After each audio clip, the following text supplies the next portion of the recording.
나스닥 지수는 좀 주춤하는 모습인데 비트코인은 어떻게 혼자 이렇게 사상 최고치를 향해서 막 달려가는 걸까요?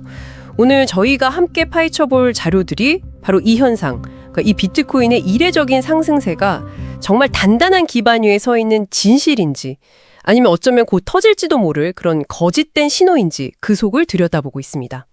당신과 함께 그 증거들을 한번 자세히 살펴보겠습니다. 네, 그 보내주신 자료들을 보니까요. 핵심 질문은 아주 명확해 보입니다. 이게 그저 일시적인 변동일까? 아니면 시장의 판 자체가 바뀌는 어떤 구조적인 변화, 다시 말해 디커플링의 본격적인 시작일까 하는 거죠. 아시다시피 디커플링이라는 건 과거에 같이 움직이던 자산들이 이제 서로 다른 길을 가는 현상이잖아요. 과연 이번 비트코인 랠리가 진짜 펀더멘털 변화의 증거인지 아니면 또 다른 투기 열풍의 전조일 뿐인지 자료 속 단서들을 통해서 그 의미를 좀 분석해보죠. 일단 흥미로운 시작점은 역시 그 역사적 유사성인 것 같아요. 자료 보니까 2008년 금융위기 때 주식시장 와르르 무너졌을 때 금은 완전 대표적인 안전자산으로 떠오르면서 가격이 막 치솟았잖아요. 마치 위기 상황에서 투자자들이 기댈 곳을 찾는 모습이 지금이랑 좀 겹쳐 보입니다. 네, 맞아요. 그 비교는 최근 데이터에서도 어느 정도 뒷받침이 돼요. 7월 중순쯤에 나스닥 지수가 0.2% 소폭 하락하면서 조정을 살짝 받았는데 그때 비트코인은 오히려 3%나 오르면서 사상 처음으로 12만 달러 선을 넘었거든요.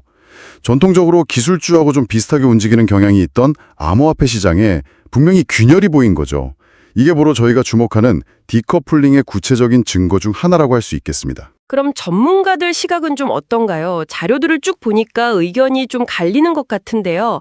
어떤 블록체인 전문가들은 기관 투자자들이 꾸준히 사들이는 거, 이게 비트코인 가치를 받치는 강력한 펀더멘탈이다 이렇게 주장하고요.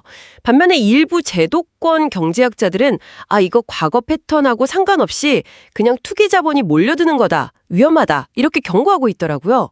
경로 의존성 없이 몰려든다는 거죠. 네. 양측 주장이 상당히 팽팽한데요. 근데 또 내부 지표를 보면 다른 관점을 얻을 수가 있어. 자료에 언급된 그 온체인 데이터, 그러니까 블록체인상에 기록된 실제 거래 데이터를 분석해보면 좀 흥미로운 점이 발견됩니다. 오랫동안 비트코인을 보유한 지갑 비율이 눈에 띄게 늘면서 시장에 풀리는 물량이 줄어드는 경향이 나타났고요. 그리고 실현 변동성이라고 하죠. 실제 가격 움직임의 변동폭인데 이게 30일 기준으로 보니까 28% 수준까지 내려왔어요. 과거 급등기보다는 훨씬 안정화된 모습이라는 분석입니다. 그럼 그런 내부 지표는 좀 안정적인 상승세다 이렇게 볼 수 있는 건가요? 네, 이 지표들만 보면 분명히 새로운 형태의 안정적인 랠리 가능성을 보여주는 건 맞아요. 하지만 이것만으로 다 설명할 순 없죠. 그 경제학자들이 지적하는 외부 투기자본 유입이라는 변수, 그리고 거시경제 상황의 불확실성, 이런 것도 여전히 중요하게 고려해야 합니다. 뭐랄까, 동전의 양면 같은 거죠. 과거 사례하고 비교한 부분도 좀 눈길이 가더라고요. 자료에서 2020년 코로나 팬데믹 초기에 전 세계 주식시장이 막 공포에 휩싸여서 급락했을 때 그때 비트코인이 오히려 급등했던 비슷한 디커플링 사례를 들던데요.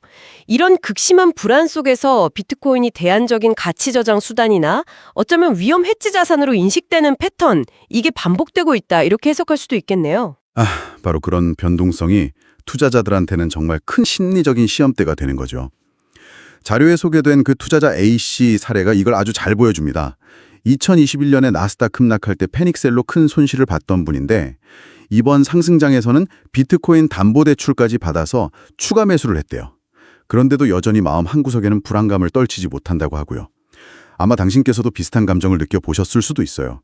이런 큰 변동성 앞에서 불안감을 느끼는 건 지극히 자연스러운 반응이니까요. 자료에서도 이럴 때일수록 감정에 휘둘리지 말고 정해진 원칙 지키고 위험관리 신경 쓰는 게 중요하다고 조언하고 있습니다. 맞다. 그 온라인 커뮤니티 반응도 자료에 있었죠? 재치 있는 글들이 꽤 있더라고요. 예를 들면 이거 진짜 랠리 맞아요? 아니면 개미들만 신나서 달려드는 코인판 워털루 전두 예고편인가? 크크크 이런 거요. 아니면 나스닥은 겨우 탈출했는데 비트코인까지 물리면 다음은 NFT라도 팔아야 하나요? 이런 댓글들 보니까 투자자들의 복잡한 심리가 느껴지더라고요. 네. 투자자들의 정말 솔직한 심정이 느껴지는 댓글들이네요. 자, 이 모든 증거들, 그러니까 역사적 패턴의 변화, 기관 자금 유입, 또 안정화되는 온체인 지표, 과거 위기 상황과의 유사성, 이걸 종합적으로 고려해 볼 때 보내주신 자료들은 현재 비트코인 랠리가 단순한 투기 거품이라기보다는 구조적 디커플링, 즉 시장의 근본적인 변화에 더 가깝다, 이런 결론에 무게를 싣고 있습니다.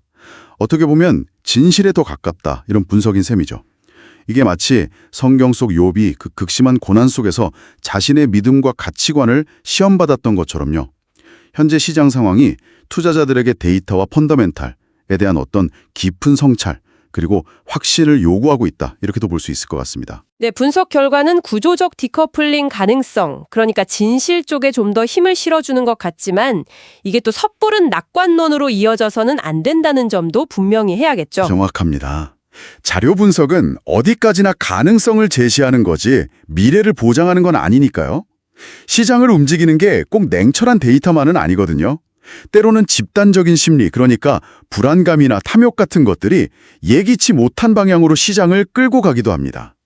중요한 건 이런 상황 속에서도 흔들리지 않고 자신만의 분석과 원칙을 지키는 것이겠죠. 그렇습니다. 진실은 데이터와 구조적 변화 속에서 찾아야겠지만 때로는 집단적인 열광이나 공포가 그 판단을 흐리게 만들 수도 있으니까요. 오늘 저희가 함께 살펴본 내용은 여기까지입니다. 그렇다면 이 디커플링 현상이 계속될지 확인하기 위해서 우리가 앞으로 주목해야 할 다음 신호는 과연 무엇일까요? 당신의 생각은 어떠신가요? 이 흥미로운 질문에 대한 당신의 의견을 기다리겠습니다.